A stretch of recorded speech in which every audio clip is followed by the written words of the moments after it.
Birinchi тукталыш Россия Ички эшләр министрлыгының Нурлат районы бүлегендәге вакытлыча тоту изоляторы. Порталга язучы Нурлатлы биредәге тукланудан санитар торыштан зарлана. Было обращение от двух граждан, которые находятся. Изолятордагы ике кешедән мөрәҗәгать керде. Чынлап та бүгенге көндә изоляторга ремонт кирәк.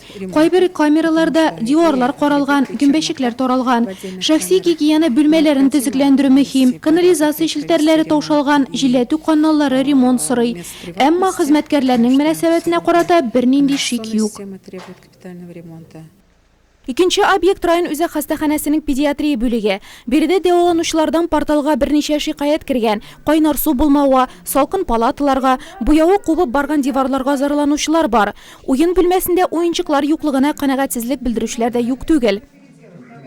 Кроме как название, что игровая, больше ничего тут нет. Хастахана җитәкчелеге барлык җитешсезлекләр юк ителәчәк дип белдерде. Ни дисәң дә, быел бүлектә капиталь ремонт уздыру каралган. Кайбер мөрәҗәгатьләр күп чыгымнар да, зур проектлар да сорамый. Игътибар һәм үз вакытында шишу генә кирәк дип белдерде республика омбудсмены очрашуны Мәдәният сарайының кече залында дәвам итеп. Порталда ел сайын арта баручы заявкалар дәүләт һәм муниципаль хезмәткәрләрдән намуслы эшләүне таләп итә диде ул. В прошлом году у нас было более 43 тысяч обращений. Узган елны порталга 43 меңнән артык мөрәҗәгать керде. 2015 елда нибары 29 мең генә иде.